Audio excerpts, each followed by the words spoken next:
గత 3 నెలలుగా అంటే నవంబర్ డిసెంబర్ నుంచి రాజకీయ ఎలక్షన్ల వేడి పెరగడం మనం చూసాం. నవంబర్ నుంచి తెలుగుదేశం కార్యకర్తల మీద దాడులైతే ఏమి, హత్యలైతే ఏమి మనకు అన్నీ తెలిసినయే. ఎంతో మంది కార్యకర్తల్ని అడ్డంగా నరికి పొట్టలో పెట్టుకున్నావు జగన్మోహన్ రెడ్డి అని మీకు మనవి చేస్తున్నాం. అవునా కాదా? ఒక్కసారి ఆలోచించండి. ఈరోజు తెలుగుదేశం పార్టీ కార్యకర్తల మీద, నాయకుల మీద ఎన్ని దాడులు జరిగినాయో మీకు తెలుసు. ఎన్ని దాడులు జరిగినాయి, ఎంతమందిని అడ్డంగా నరికారు అని కూడా నేను మనవి చేస్తున్నా. ఒక్కసారి గుర్తు తెచ్చుకోమంటున్నా. ఎలక్షన్ నోటిఫికేషన్ వచ్చిన తర్వాత జనరల్ గా నాయకులు భయపడతారు. ఎందుకంటే ఆ నోటిఫికేషన్ వచ్చిన తర్వాత అధికారులు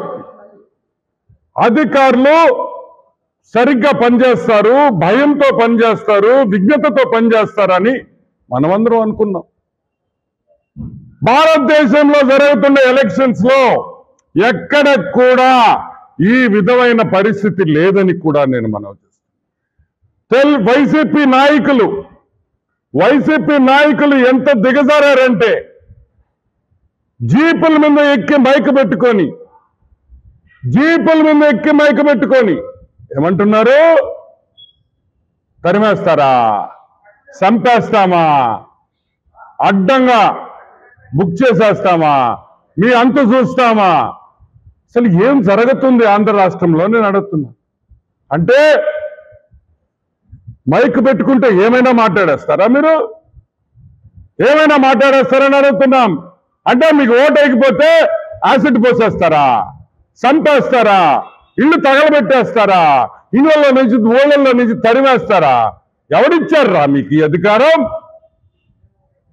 ఎవరిచ్చాడని అడుగుతున్నా. ఒక వైసీపీ నాయకుడు ఈడ కోన్ కిస్కా గట్టంగాడు అనుకో, వినండి, ఈడు పేరు మేకపాటి రాజగోపాల్ రెడ్డి, ఉదయగిరి వైసీపీ క్యాండిడేట్. వినండి ఏం మాట్లాడుతున్నాడో వినండి. మేకపాటి ఫ్యామిలీ మీకు ఎప్పుడూ అందుబాటులో ఉంటుంది, మీకు సర్వీస్ చేస్తూ ఉంటుంది. ఎటువంటి పరిస్థితుల్లో ఇక్కడ మూలపల్లెల్లో ఒక్క ఓటు సైకిల్ గుర్తుకు పడనే కూడదు.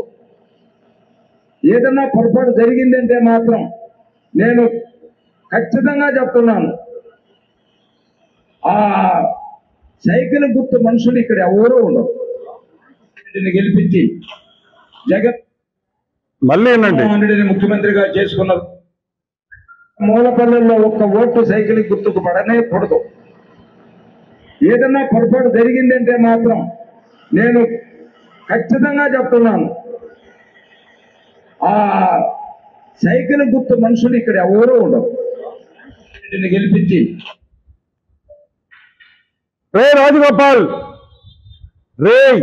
మేకపాటి రాజగోపాల్ రెడ్డి ఏం పీకతావరా అని అడుగుతున్నాం. చంపేస్తా ఓటేకపోతే, తరిమేస్తా, ఒళ్ళల్లో నుంచి యాసిడ్ పోసేస్తా, ఏం చేస్తావని అడుగుతున్నా. ఇక్కడ గాజులు కట్టుకున్నారా కొడకల్లారా? ఒక్కొక్కడిని ఏర్తామని కూడా చెప్తున్నా. ఓట్లు లేకపోతే చంపేస్తారా మనుషుల్ని? ఈరోజు అడుగుతున్నాం. ఈ రాజగోపాల్ రెడ్డి ఒక్కడే కాదు, ఆంధ్ర రాష్ట్రంలో ప్రతి నియోజకవర్గంలో ఇదే పరిస్థితి అని కూడా నేను మనవి చేస్తా ఉన్నా. ఎలక్షన్ కమిషన్ ఏం చేస్తుంది? నిద్రపోతున్నారా? పోలీస్ వ్యవస్థ ఏం చేస్తుంది? బజ్జోనుండారా? ఏం చేస్తున్నారని అడుగుతున్నా. ఇతని మీద ఇమీడియట్ గా కేసు పెట్టాల్సిన బాధ్యత, ఇటువంటి నాయకుల మీద కేసు పెట్టాల్సిన బాధ్యత పోలీసుది కదా, ఎలక్షన్ కమిషన్ది కదా? పెట్టరా పోలీసు వాళ్ళు కేసులు? ఎందుకు పెట్టరు అని అడుగుతున్నా. డైరెక్ట్ గా ఓటేయకపోతే ఊళ్ళలో నుంచి పంపించేస్తాం, తరిమేస్తాం, నరికేస్తామని చెప్తుంటే ఎలక్షన్ కమిషన్ ఏం చేస్తుందని ఈరోజు మేము ప్రశ్నిస్తున్నాం. అసలు ఎలక్షన్ జరుగుతుందా ఇక్కడ? ఇదే విధంగా భారతదేశంలో ఎలక్షన్ జరుగుతుందా? ఇదే విధంగా భారతదేశంలో ఎలక్షన్ జరుగుతుందా? ఈరోజు ఈ ఉదయగిరి క్యాండిడేట్ మేకపాటి రాజగోపాల్ రెడ్డి నేను ఒకటే అడుగుతున్నా, ఒరే నీ కొంప ఆడుందిరా అని అడుగుతున్నాం.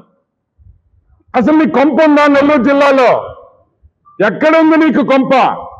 నువ్వు ఉండేది బెంగళూరులో ಮಗನೇ. ನೀನು ಬ್ಯಾಂಗ್ಳೂರ್ನಲ್ಲಿ ಇಟ್ಕೊಂಡು ಇಲ್ಲಿ ಹಾಕಿ ಅಲ್ಲಿ ಹೊಡಿತಾ ಅಂದ್ರೆ ಸುಮ್ಮನೆ ನೋಡ್ತಾ ಇರ್ತಾರಾ? ತಿಕ್ಕ ಹೊಡಿತೀವಿ, ಒಬ್ಬೊಬ್ಬರಿಗೆ ತಿಕ್ಕ ಹೊಡಿತೀವಿ. ನಮ್ಮ ಓಟು ನಾವು ಯಾರಿಗೆ ಬೇಕೋ ಅವ್ರಿಗೆ ಹಾಕ್ತಿವಿ. ನೀನ್ ಯಾರೇ ಹೇಳೋದು? ಅವ್ರಿಗೆ ಹಾಕಬೇಡ, ಇವ್ರಿಗೆ ಹಾಕಬೇಡ. ನೀನ್ ಯಾರು? నువ్వు బెంగళూరులో ఉండేవాడివి, కొడకల్లారా ఇక్కడికి వచ్చి ఓటర్లను బెదిరిస్తారా? ఏమనుకున్నారా అసలు మీరు? మీ ఇష్టం వచ్చినట్టు మాట్లాడేస్తే అందరు బెదిరిపోతారా?